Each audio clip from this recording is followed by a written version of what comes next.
বছরের প্রথম দিন, পিকনিক তো করতে ইচ্ছে হবেই সবার। তো সকাল থেকেই ঠিক করে রেখেছিলাম যে আজকে মায়ের মাটির ঘরে রান্না করব, অ্যাকচুয়ালি মাটির উনুনে। অনেকদিন ধরে ইচ্ছা ছিল কিন্তু করা হয়ে উঠছিল না, যেহেতু 1 জানুয়ারি তাই ভাবলাম চলো আজকের থেকে ভালো দিন আর হতেই পারে না। তাই সমস্ত কিছু জোগাড় করে কিন্তু আমি চলে এসেছি আমাদের মাটির ঘরে, মানে মাটির উনুনে রান্না করব বলে। তার আগে বলে দিই তোমরা সবাই কেমন আছো, আশা করবো সবাই খুব ভালো আছো, সুস্থ আছো। আমি কিন্তু বেশ ভালোই আছি।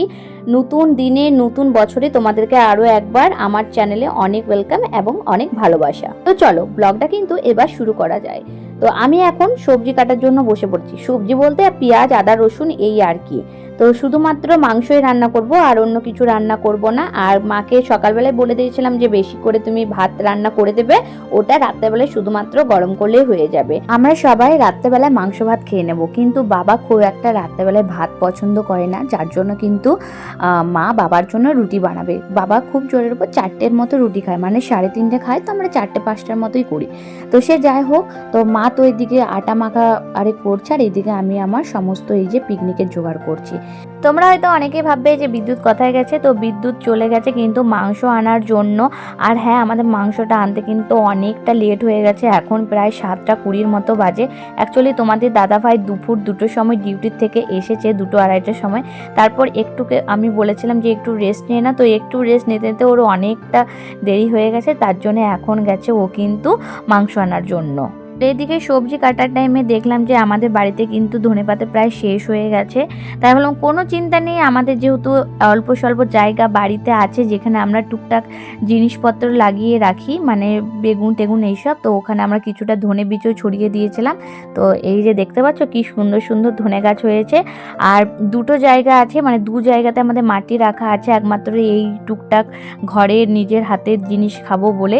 তো এই যে দেখো এখন আমি ধনেপাতা তুলে নিচ্ছি। তো তোমরা হয়তো অনেকে বলবে যে রাত্রেবেলায় গাছে হাত দেওয়া উচিত নয়, কিন্তু বিশ্বাস করো কিচ্ছু করার নেই, কারণ আমাদের বাড়িতে একটাও ধনেপাতা ছিল না। কিছুটা হলেও ঠিক ছিল, কিন্তু একদমই ছিল না, যার কারণে আমাকে রাত্রেবেলায় গাছ থেকে কিন্তু তুলে ধনেপাতা আনতে হলো।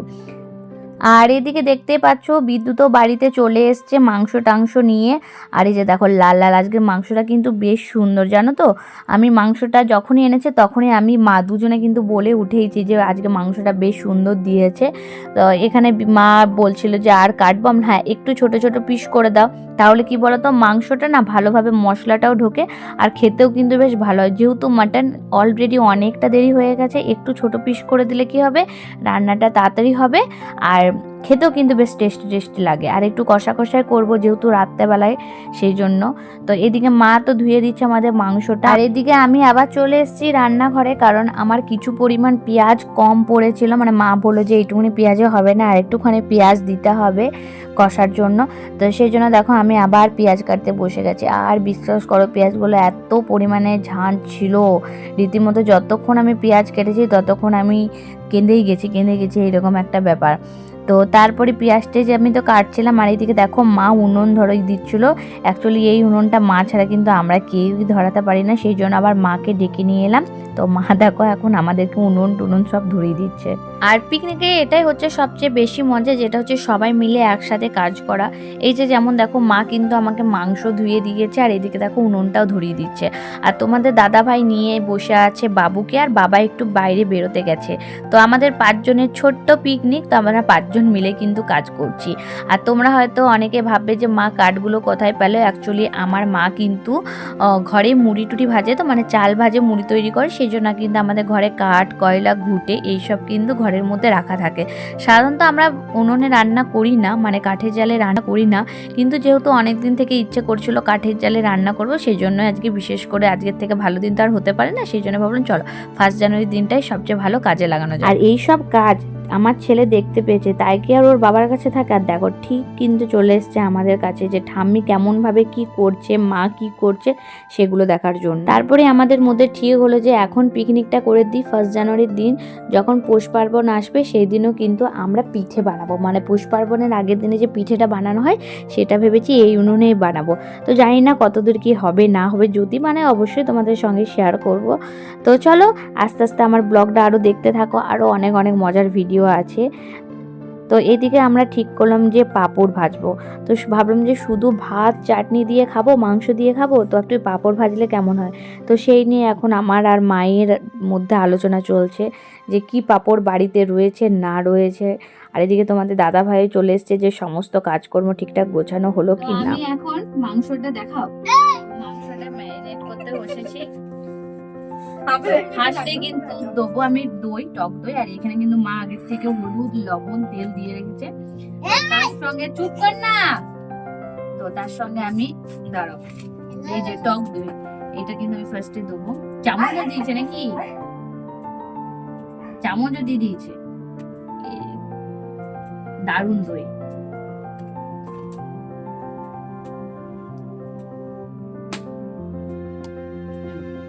আমি বেশি দেবো না, কারণ সবাই টকটা খাবে না, যার কারণে এইটুকুনি থাক। আর এটা আমি রেখে দেবো, দরকার হলে পরে দেবো। তার সাথে রয়েছে এই যে দেখো আমি পেস্ট করেছি, কিন্তু আমার অনেকটা মশলা হয়েছে, এতটা মশলা মাংসের মধ্যে দেবো না, আমি কিছুটা রেখে দেবো, আমাদের বাড়িতে রান্না হবে তো সেদিন। এতটা পরিমাণে আমি দিয়ে দিলাম, আরেকটু দিই। আর এখানে রয়েছে আমার কুচোটা পেঁয়াজ। তো আমি পেঁয়াজটাকে দাঁড়াও ফার্স্টে ভেঙে নিই। এই যে ফার্স্টে একটু ভেঙে নিলাম, তাহলে ভালো হয়। আর তারপরে আমি দিয়ে দেবো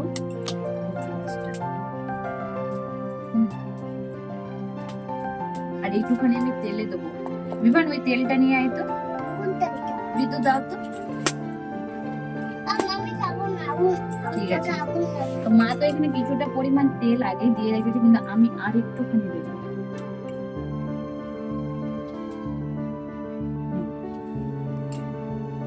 মাংসের মধ্যে সমস্ত উপকরণগুলো তো দেওয়া হয়ে গেল, তারপর কিন্তু এটাকে আমি ভালোভাবে মাখিয়ে নেব।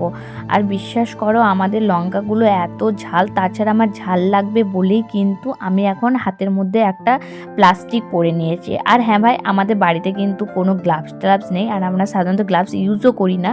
তো যদি সেমনিভাবে মাংস মাখানোর দরকার হয় আমি কিন্তু এইরকমভাবে মাখিয়ে থাকি, মানে হাতের মধ্যে একটা প্লাস্টিক পরে নিই, তারপর ওটা দিয়ে ভালোভাবে মাখিয়ে নিই। এইরকমভাবে কিন্তু আমি মাংস ম্যারিনেট করি, তাদের চিকেন হোক চাই মাটন হোক।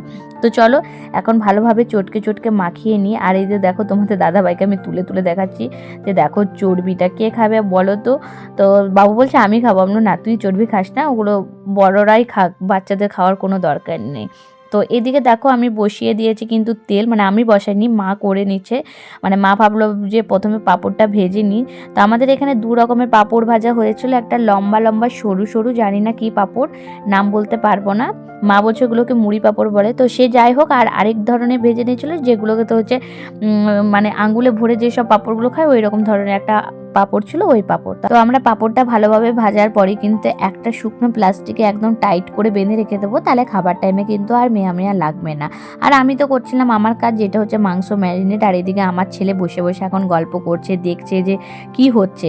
ওর এটা কিন্তু ফার্স্ট পিকনিক, এর আগে কিন্তু অনেকখানি পিকনিক হয়েছে, কিন্তু বাবু ছোট বলে আমি কিন্তু কোনো পিকনিকে যেতে পারিনি, ফ্যামিলি পিকনিকে হোক বা ফ্রেন্ডদের সঙ্গে পিকনিকে হোক। মাংস ম্যারিনেট করা তো আমার পুরোপুরি হয়ে গেছে, তারপরে কিন্তু আমি কড়াই বসিয়ে দিয়েছি। তো তোমাদেরকে বলে দিয়ে আমি কি দিয়েছিলাম, প্রথমে তেল দিয়েছিলাম, তেল দিয়ে পরে 5 ফোড়ন, শুকনো লঙ্কা, তেজপাতা, গোটা গরম মশলা, আর ওই কুচো করে রাখা পেঁয়াজগুলো, যেগুলো কিছুটা পরিমাণ ম্যারিনেটের টাইমে দিয়েছিলাম আর কিছুটা আমি তেলের মধ্যে দিয়েছিলাম। তারপর সমস্ত কিছু ভালোভাবে গোল্ডেন ব্রাউন করে ভাজার পরই কিন্তু আমি ম্যারিনেট করা মাংসটা ঢেলে দিচ্ছিলাম। আর তোমরা হয়তো ভাববে আমরা ফার্স্ট টাইম কি খাচ্ছিলাম, অ্যাকচুয়ালি যে চর্বিটা আমরা এনেছিলাম ওই চর্বিটা কিন্তু একটু ভাজা করে নিয়েছিলাম, ওগুলোই খাচ্ছি।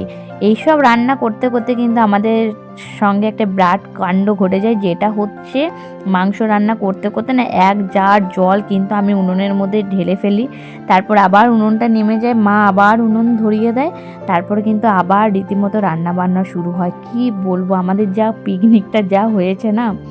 তো তারপরে দেখো আমি কিন্তু ভালোভাবে মাংসটা কষিয়ে নিচ্ছিলাম। তো মাংস কষানো তো প্রায় রেডি, আর এদিকে কিন্তু আমার মাংস রান্নাও প্রায় হয়ে গেছে বলতে পারো। ভিডিওগুলো নেওয়া হয়নি কারণ মন পুরো খারাপ হয়ে গেছিলো যখন উনুনটা তে পুরো জল ঢালা গেছিলো। ভাবলাম যে আর পিকনিক হবেই না মাটির উনুনে, ভাবলাম যে গ্যাসে করতে হবে। তো সে যাই হোক, ঠাকুরের ইচ্ছে যে আমাদের পিকনিকটা ঠিকঠাকভাবে মাটির উনুনেই করা হয়েছে, মানে রান্না বান্না। তো এইদিকে দেখো এখন গরম করে নিচ্ছি ভাতগুলো। ভাত তো সকালবেলাতেই রান্না হয়ে গেছিলো, কিন্তু একটুখানি জাস্ট গরম করে নিচ্ছিলাম। আর এদিকে অল্প ডালও রেখেছিলাম বাবুর জন্য। তো চলো, এইদিকে তো রান্না বান্না কমপ্লিট, কিন্তু এই ভাতের হাঁড়িটাকে কিন্তু আমার নিয়ে যাওয়ার মতো সাধ্য নেই। সেই জন্য আবার শাশুড়ি মাকে ডেকে নিয়ে এলাম যে মা চলো তুমি ভাতটা তুলে ওই ঘরে করে দেবে। তো দেখো মাও চলে এসছে, আর দেখছো কতখানি জল, সারা জায়গা কিন্তু জল জল হয়ে গেছিলো। তো এখন মা নিতে চলে এসছে ভাতের হাঁড়িটা। মা এখন তুলে দেখবে সমস্ত কিছু ঠিক আছে কি না। আর এই যে দেখো গরম গরম ভাতও রেডি। তো চলো এখন ওই ঘর নিয়ে যাওয়া যাক। অনেক বাধা বিপত্তির পর কিন্তু শেষমেশ আমাদের পিকনিকের রান্না বান্না কমপ্লিট হলো। তো চলো এখন ওই ঘর যাই, ওই ঘরে যে এখন খাবো। ভেবেছিলাম যে কলা পাতায় খাবো, কিন্তু তোমাদের দাদাভাই তো কলা পাতাটা নিয়ে আসা হয়নি, যার কারণে কিন্তু আমাদের থালার মধ্যেই খেতে হলো। তো এইদিকে দেখো সবারই কিন্তু খাওয়া হয়ে গেছে, শুধুমাত্র মা আর আমি বাকি আছি। তো চলো এখন খাওয়া দাওয়াটা কমপ্লিট করে নিই। আর তোমরা ফার্স্ট জানুয়ারিটা কেমন করে কাটালে অবশ্যই জানিও। আজকের মতো টাটা বাই, সবাই ভালো থাকবে, সুস্থ থাকবে, বাই।